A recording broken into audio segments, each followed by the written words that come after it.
shortage of contrast dye, so we're having to schedule appointments way further out than we normally do. Hospitals all around the country are having to put patients off like that. We were told that we will now, for an undetermined period of time, have only 20% of the supply contrast that we used to receive. Dr. Joshua Cooper is with the Temple University Health System.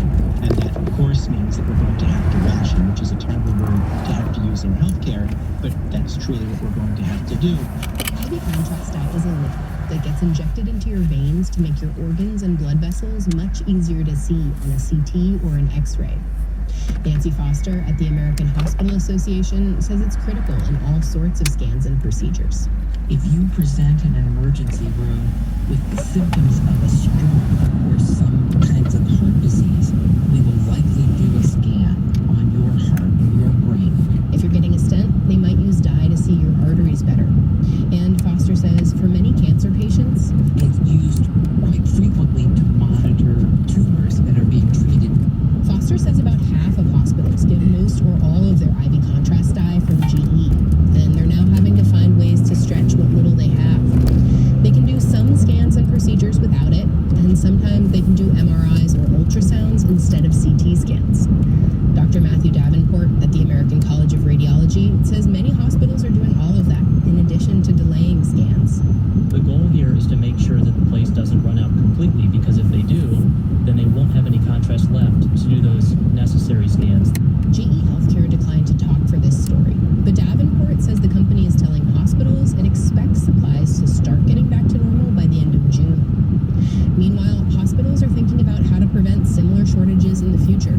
I think this is a too many eggs in too few baskets problem. Right now, Davenport says hospitals will often have one, maybe two suppliers for something like contrast dye. The pandemic has highlighted how risky that can be. It is going to force the entire medical industry to relook at supply chain and consolidation and understand that they do have to have alternatives. Dr. James McCarthy is the chief physician executive at Memorial Hermann Health System in Texas. I've been practicing medicine in Houston for 21 years, and I can tell you for the first at least 18, I never once thought about supply chain. But after the PPE shortages in the early months of the pandemic, and now this shortage of contrast dye, McCarthy says he thinks about it all the time. Supply chains are now on Aaron Dwyer's mind a lot, too. People were getting annoyed when it was like toilet paper and we're getting our furniture delivered from West Elm later than normal. That kind of stuff was like, I think, what we all thought of when we first heard supply chain issues. And when it's starting to affect things that keep us healthy or alive is when it really starts to get scary. It's been almost 6 months since she found out about the growth on her kidney. And I don't know. I just don't know. I don't know if I should be worried, and I'm trying not to be.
shows people are really ready to get back into movie theaters. Bring your own popcorn, though. I saw this in the Wall Street Journal this morning. A quote from the CEO of a company called Preferred Popcorn, which supplies theater chains. Here's what he said, quote, popcorn supply will be tight. So there you go. Our digital and on-demand team includes Carrie Barber, Siobhan Brett, Dylan Mientinen, Janet Wynn, Olga Oxman, Donna Tam, and Tony Wagner. I'm Kai Risdall. We will see you tomorrow, everybody.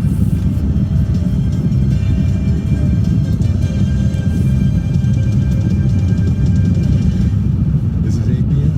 And this is 89.3 KPCC and KPCC.org. Sunny skies, highs in the upper 70s today. We jump into the 80s tomorrow through Friday. We head to the beach this afternoon. Watch out for Big Sur. All things considered at 4. The Daily is next after headlines, 3:30. On the next off-ramp from LAS Studios, a new reporter teaches us how to save water. 1 minute and 35 seconds. Signing up after today's show.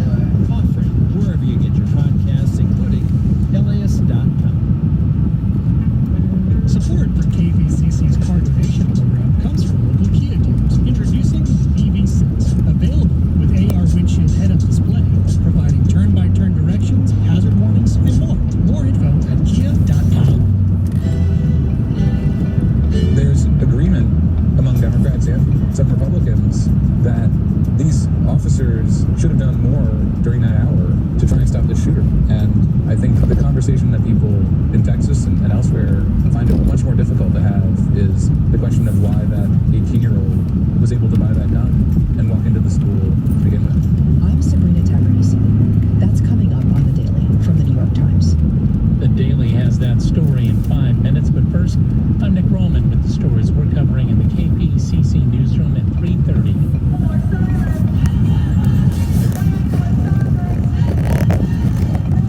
Another student walkout today to protest gun violence, this time at John Marshall High School in Los Feliz. It comes a week after the deadly attack at an elementary school in Texas. Also walking out of classes in protest for several high school students at the Miguel Contreras Learning Complex in downtown LA. Both John Marshall and Miguel Contreras are LA Unified schools. The district says it encourages the students' right to advocate for the causes they care about, but it also says the safest place for students is at school. LA's new water use restrictions take effect tomorrow. Angelenos can water outdoors 2 days a week, and which days depends on bureaucrats. There are also time limits for how long you can leave the sprinklers on, plus the rules you could be fined, although DWP General Manager Marty Adams says they rarely issue fines because most people follow the rules. LADWP.com for details. Also, the DWP will pay you to tear out your lawn and put in drought-tolerant landscaping, $3 per square foot. LA Mayor Eric Garcetti says the city is well on its way to achieving the ambitious climate action goals it set in 2019. We get details from KPCC climate emergency reporter Aaron Stone. Garcetti says LA has reduced its planet heating emissions to 36% below 1990 levels. The city now gets more than 60% of its energy from carbon-free sources such as solar, wind, and nuclear. And there won't be any more new oil drilling in LA either. Garcetti says it's all proof local governments can lead climate action. And it didn't seem possible that we could reach 100% zero carbon grid or to phase out oil drilling in a town that was built on oil. But LA fell behind on some things during the pandemic, including expanding urban tree canopy in the hottest neighborhoods. Garcetti says he hopes progress won't stall under the next mayor to be elected in November.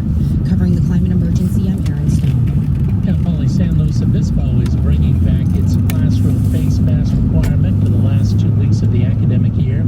Test positivity, the percentage of COVID-19 tests come back positive, is up to nearly 10% in San Luis Obispo County. It was 2% back in March. Test positivity was below 1% in LA County in March. It's now up to nearly 4%. That's why UCLA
grocery stores collecting signatures on a petition to recall Gascon. Campaign spokesperson Tim Lineberger says they've now mailed petitions to more than 3 million households. Over the last month, we've mailed out millions of these petitions. It includes return envelopes and a letter as well about why we're asking people to sign it. Since taking office, Gascon has sought more lenient sentences for people who break the law and has not prosecuted some lower-level crimes. The recall campaign says those policies have contributed to an increase in crime, though there's no empirical evidence to support that. Gascon says the campaign is a right-wing effort to undermine his attempts to reduce mass incarceration and racial disparities in the justice system. The campaign needs to collect about 570,000 signatures from registered voters by July 6th to get the recall proposal on the ballot. Covering civics and democracy, I'm Frank Stoltz. By the way, check out laist.com/voter-game-plan to get yourself ready for next week's election. I'm Nick Roman, all things considered from NPR at 4. It's time for the Daily 335. From the New York Times, I'm Sabrina Tavernisi. This is the Daily.